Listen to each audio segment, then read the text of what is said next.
Hello, everyone, and welcome to Franchise Focus. I'm your host, Lisa Linkowski. I am the owner of Milestone Franchising. I am a certified franchise consultant representing hundreds of franchise concepts. And Franchise Focus is all about putting the spotlight on individuals in the franchise industry.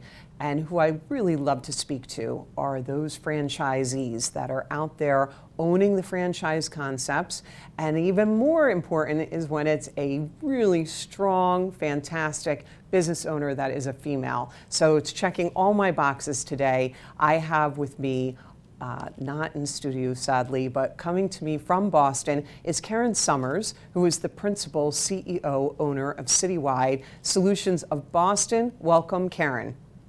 Thank you very much for having me today. Pleasure. Sorry we can't be in person, but this is the next best thing, I guess. Absolutely. No, I'm thrilled to have you on. I've been very excited ever since we had our discussion, to share your story. And it's really the reason why I do this show is to really, I think sometimes people think that franchise owners are just, these big, high-powered investors, and and they're everyday people, right? You and Bob, you're everyday people, and I want to talk about why. Where did you come from? How did you get to this point, Karen? Yeah, well, it's been a bit of a wild ride, and we'll be celebrating 15 years this year in September. So it is fun to reflect on that. And I appreciate you acknowledging that franchisees are everyday people who've worked hard and are looking for something that they can own and grow into. And that's exactly kind of the path we faced. So I'm from radio. I spent a career in radio sales and sales management, both in Boston and in New York. And my husband is from high tech, direct and indirect sales for companies like Sun Microsystems and so on. And we were looking for something that we could kind of merge our mutual skills. And we had a must-have list, and we started looking for businesses. And we didn't know what we were doing. We just knew we wanted to do something different than what we were doing at the time. And fortunately, we met a business broker who suggested many ideas, and one of them was Citywide Franchise. And we actually said no in the beginning because we had a misperception of what franchising was, and we didn't know what we didn't know. And fortunately, he pushed us and said, look, Bob and Karen, you gave us your must-have list, which for the record was recurring revenue model. We wanted a local footprint. Bob used to travel a great distance for work, and we wanted to not do that. So we wanted a local footprint, and we wanted a sales and marketing model. And on top of that, he said, I've met the franchisor, and they seem very aligned with the family values that you and Bob have. And on top of that, it doesn't cost you anything to talk to them. And we were kind of like, you're right. And so the story goes on from there that the next thing we were, meeting with them and on a plane to Kansas City, and we wrote a business plan on that plane ride back. Not the whole thing, but we started it. And the rest is history, as they say. I absolutely adore that, first of all, kudos to the consultant that, they went back and they challenged you and said, here are the things that you said you need. I've got something that fits all these boxes. So there was that pushback. And as a franchise consultant myself, I completely get that and I completely understand it, but sometimes people are stuck in their own concept of what this is or their own belief system, and it's very hard to get them out of it. So 15 years later, I know you are absolutely glad and grateful that you were pushed out of that comfort zone. So tell us, what is Citywide all about? Citywide is a concept that I represent. I adore this concept, but please share with the audience what it's about. Sure, I appreciate the opportunity. So we provide managed maintenance services to commercial buildings. And the way that we're able to do that across a wide geographic spread is really the whole business model, which is what Bob and I were the most excited about. We weren't looking for a business in the maintenance space. Again, I'm a radio person. He's from high tech.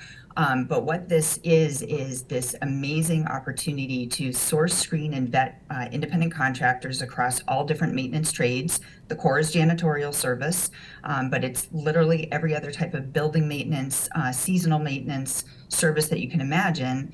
And we go out and sell and secure new contracts with commercial buildings. So think about auto dealerships, commercial office building, medical, large manufacturing companies, private schools, any building you see driving down any given highway or office park, those are all potential clients for us. And so we provide the professional management and we align them with a contractor from our network of pre-screened, pre-validated, pre-authorized contractors, and then we manage the entire process. So it's just a unique one-stop shop, if you will, for our clients. So they don't have to sit there and figure out who do I get to do what type of service. They're not scratching their head, Googling, and they're also not having to manage multiple vendors because they have one point of contact with our citywide account manager. So it really is the best of both worlds. And on top of that, our contractors love it and appreciate it because they're in our network. We're doing all the stuff maybe that they don't really want to do, like the customer service or answering the phone when someone's got a question or a complaint. And we're also a guaranteed payment day, so we're going to pay them regardless of the payment terms that we've secured with our customers. So it's really the best of both worlds. And again, it's been an amazing experience, and we've learned a lot and grown tremendously. Which is amazing. And you had talked about, first of all, you have been very intentional with this business. And Right. one of the things that you talked about is that there's a gold standard, and you met that gold standard. Can you walk us through what that means and what does that represent? To me, what a gold standard represents is just investing in the business at the rate in which you can capitalize on your growth, the momentum that you're building, and not pumping the brakes. It doesn't mean you don't have to be reflective and pay attention to the lessons learned. Of course, you need to do that, but it's really getting the engine up and running and making sure you've got the right people on your bus that are helping grow the business. And that's what allows you to really, again, capitalize on the initial investment you've made as a franchisee by continuing to make those strategic investments. So we set our targets early on, literally on that plane ride I mentioned of why don't we grow a $10 million business in 10 years? And we accomplished that. And we knew about 7.5 years in that we were going to actually exceed that goal because of our ability to forecast and project our numbers based on what we know about the business. And then we, in that kind of same time frame, said, okay, well, now we know how to grow by $1 million a year. What's next? And I will say our franchisor has done a nice job watching those of us. They were early at the whole franchising thing when we started. We're the 19th market that they granted a franchise to. And they've done a really nice job and great job of paying attention to what those of us early on were doing, what was working, what wasn't, and then helping build a framework for bringing in new franchisees and helping them kind of jump over those early hurdles in providing them some additional training and stuff. So it's been fun to watch newer franchisees kind of skip over some of those learning steps that we had to do just because no one knew, it was all new at the time. So that's what I would say was that gold standard is the growth and paying attention to that and not being shy about continuing to invest and realizing, you're only going to hit your own plateaus. So you've got to set your sights and then just keep growing from there, if that makes sense. Right, absolutely. And hitting a target like that is no easy feat. You had a giant snowstorm that had hit early on, right? It's not been without its struggles, and that's one of the things, and it's one of the reasons why I do like to talk to the franchisees, because it's not all rainbows and unicorns. It's difficult. And, for you to sit there and envision that this is what it's going to be, and then to make that happen is a testament, honestly, for you guys to understand. But you also said that the business speaks to you. Yeah. And, I found that utterly amazing. And it's true, though, but how does it speak to you and how has it guided you? Yeah, so my husband Bob, I give him credit for that phrase, and it's something we've just kind of woven into our management and leadership of the business is, paying attention to when the business is talking to us. And so it's really looking at those leading and lagging factors, right? And what is it telling us? And a lot of people talk about it. It feels like, when is a wheel on the bus wobbling a little bit, and not just saying, oh, we'll just fill it with air and keep going. It's like, okay, well, let's get to the root cause of why is this happening, so that we can make strategic decisions. We can't go back and necessarily fix the problem that happened, but we can make sure that we don't do the same thing again, and improve from it and debrief and learn from it. So that's where we talk about really paying attention to the business and what is it saying to us. And that blizzard, tell us a little bit about that, because that was early on in your business, right? It was, yeah. And anyone in the Boston audience will certainly remember, the snow that we had in 2015, where we got some crazy number of inches in 30 days, and the city, everything was shut down. And fortunately, we had, I should say fortunately or unfortunately, we had, secured some snow contracts with some of our commercial building clients. And so there was a lot of snow, not just shoveling and plowing, but removal, because there was nowhere else to put it. And, we did have a cadence of paying our contractors right away, and I wouldn't change anything about that. But because this blizzard was not a planned budget item, everyone budgets for snow around here, but you never know what Mother Nature is going to give us. So we had some customers that were not able to pay us on time, and we set up payment plans. And so that it was a cash flow challenge, because it all happened in such a condensed, short period of time. And some of our other services were actually on hold, because some people were like, well, I'm not sure I want to do maybe a carpet project right now, because look at all the snow we have outside. So we had to be nimble and flexible, and I'm very thankful that we had set up a line of credit. It's something I advise anybody interested in joining us as a citywide franchisee. I say, please secure a line of credit, because you never know when you're going to need it. And we needed it during that blizzard, and fortunately we were able to pay it back right away. And our franchisor was really understanding with us too, because they knew what we were dealing with. And so it all worked out, and we learned a ton, but it was definitely a struggle there. Yeah, during the because blizzard. it's not anything that you're prepared for. It's not anything that they don't have it. The franchisor provides tremendous training. There's no question, but they can't plan for extreme weather events like that and help you with something like that. And so you're at that point just winging it and just trying to figure everything out. But you learned a lot from it, helped you make your business probably that much stronger, I would assume, correct? It did. And, we're able to have transparent conversations with our clients. And, we even use now at this point that blizzard so far in the history, but, we're able to say, here's why we do our contracts this way. Here's, and so we're able to talk openly about why that's so important to us from a payment standpoint, or understanding the measurement of snow and all of those details. And of course, that's just one of the many, many, many services that we manage on behalf of our clients. But, all of those things give us an opportunity to speak and share those learning experiences, so they understand the true partner that they have with us, and what we're bringing to the table. Wonderful. Well, we have so much more to go over with Karen. We're going to take a quick break and hear a word from our sponsor, Zoom One Media, so stay tuned.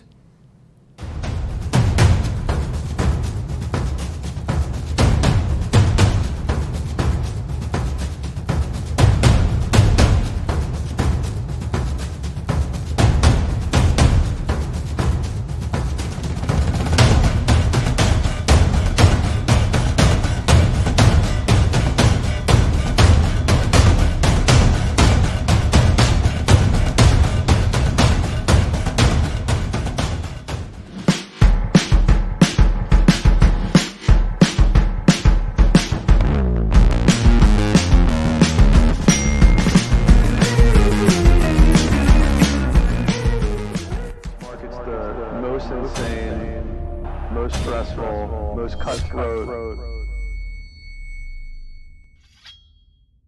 Whether you're an investor, a first-time home buyer, a 10th-time home buyer, or just anyone generally interested in what's going on with real estate and mortgage, we're going to bring in experts from all over the region to help you navigate this cutthroat real estate market. Make sure to catch The Arena with Matt Boyce, that's me, every week on RVN Television.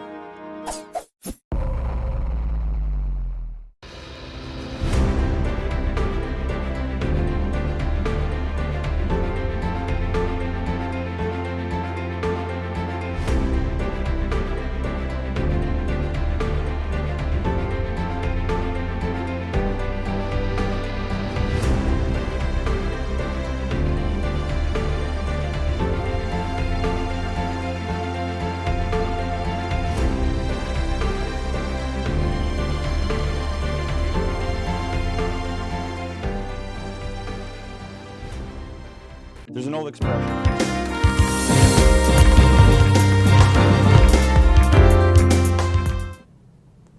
Welcome back to Franchise Focus. I'm your host, Lisa Linkowski, and I'm so pleased to have with me via Zoom Karen Sommers, who's the principal CEO of Citywide Facility Solutions out of Boston. And Karen, we were just talking about huge snowstorms of the past and unexpected things that come up in business ownership. That is the definition of business ownership, right? These unexpected things that happen.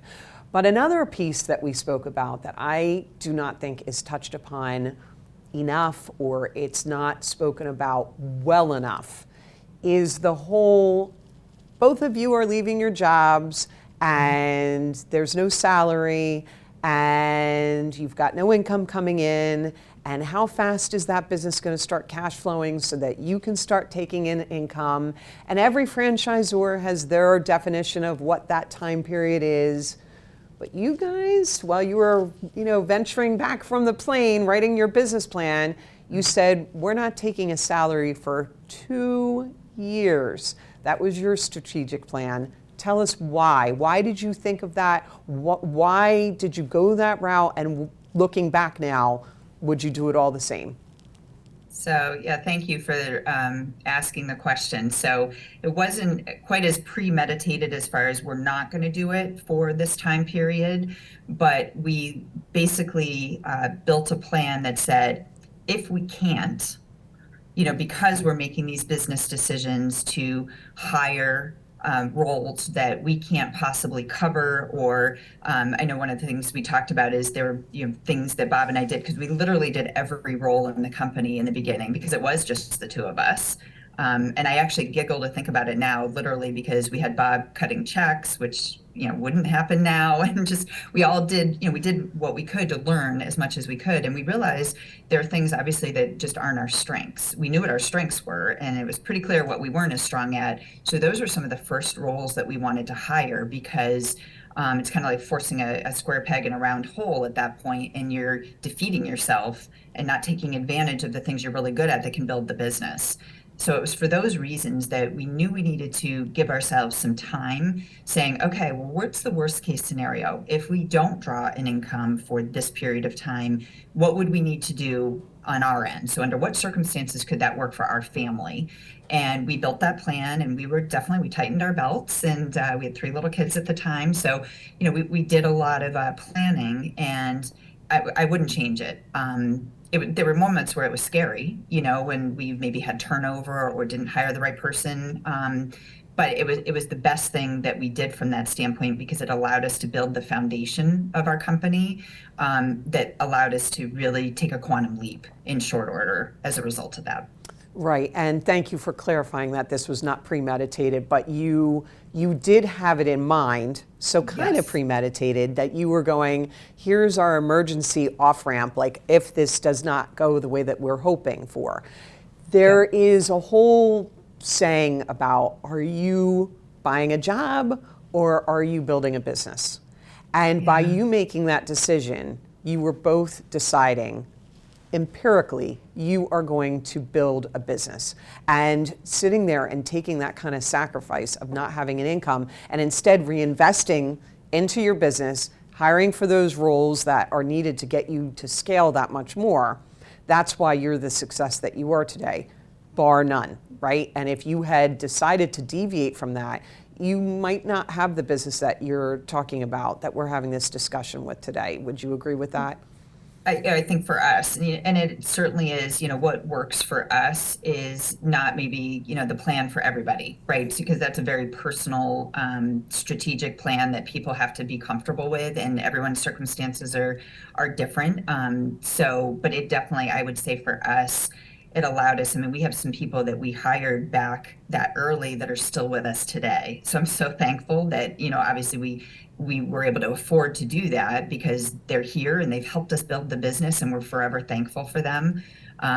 But for any franchisee who's considering this, it's really, you have to have a plan and you've got to be comfortable. And I love what you said, Lisa, that, when you go into this as a franchisee, the mindset really needs to be on the business level. You don't want to buy yourself a job, because then it's just going to be this ongoing kind of wheel that you're on, and you're never going to have that confidence of hiring other people to do what you think you're doing the best.